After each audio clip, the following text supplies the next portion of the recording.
This Tuesday on Halo Halo, we feature a couple of fierce female filmmakers making waves with their latest projects. Meet Grace Lee as she dishes on her documentary Off the Menu, Asian America. Plus, find out how you can catch a special screening of her film. And Elaine Chu takes us behind the scenes of her horror film, The Purgation, explains the importance of casting Asian American leads in her film and the struggles she faced with her directorial debut. All coming up now on Halo Halo with Kat Iniba.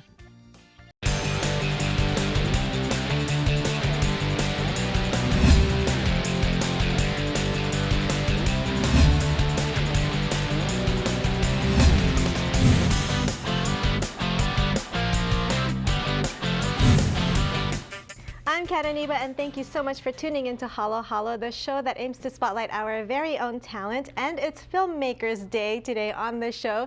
Joining us is filmmaker Grace Lee, and her film Off the Menu, Asian America, is going to be screening this Sunday at JANM, Japanese American National Museum, with the help of Visual Communications. Here to tell us a little bit more about the film and the special screening is Grace Lee. Welcome, Grace. Thanks for having me. Thank you so much for being here. Now, tell us a little bit more about your documentary, Off the Menu, Asian America. So Off the Menu is a 1-hour documentary that I actually made for public television. It's a road trip into the temples, farms, kitchens, and communities of Asian America to explore how food plays a role in our evolving communities. What inspired you to do the documentary? Were you a big foodie? Yeah, I definitely am into food. It was actually an assignment with the Center for Asian American Media, and they had seen a film I'd made a long time ago called the Grace Lee Project, which looks at different sort of ideas, looks at the many women named Grace Lee and sort of stereotypes of Asian Americans in a kind of humorous, quirky, fun way.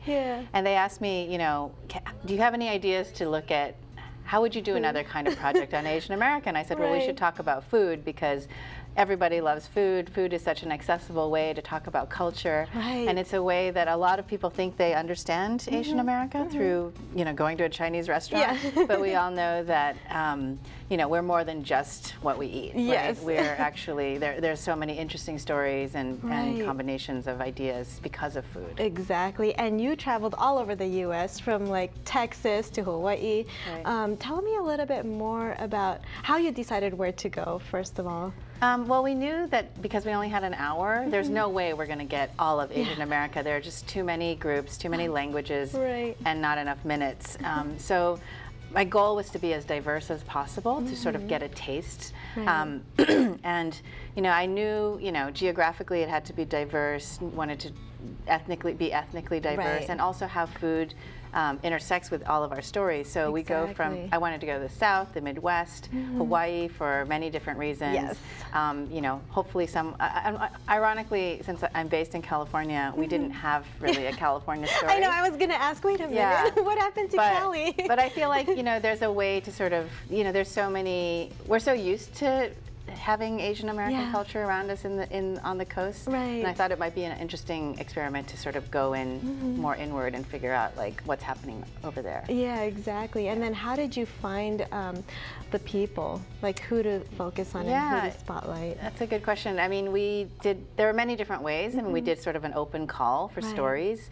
Our partner was KQED in San Francisco, so we had a big kind of convening. We also just did sort of old-fashioned, you know, investigative research, you know, going to the sort of the regions we were interested and asking people, you know, just who are the interesting people doing things related to food, and sometimes it would just come through suggestions. You know, we went to Oak Creek, Wisconsin, and went to the Sikh temple there and sort of participated in the communal meal called langar. And langar was something I had just learned about through other people, and I thought, oh, this is an interesting practice that has nothing to do with, you know, restaurants or chefs, but how food sort of becomes a spiritual practice for people. I was going to ask you about that because I know it's a documentary on food, but it's more than just food and the dishes. It became a community, it became a family, a story about family. Did that surprise you at all, or was that in the back of your mind? I mean, I think that was always in the back of my mind. I wasn't really interested in repeating what the Food Network does. You know, Right. I think that, you know, or here's the history of tofu sort of thing, right? We can all go on Yelp and, you know, various websites and figure out where we're going to get the best this and that and the weird foods. Right. But I was really more interested in who are the people that are serving the Behind food, it. who are the people growing the food,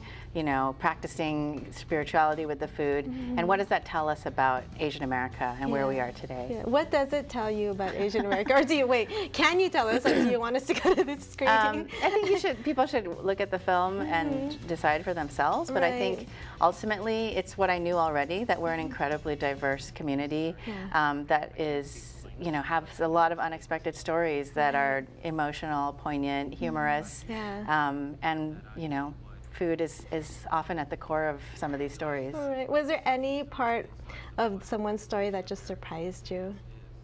Yeah, I definitely think going to the Oak Creek Temple, people may recall there was a tragic shooting there in 2012. And I admit that I wanted to go there because I wanted to see how this communal meal of langar had been affected by that.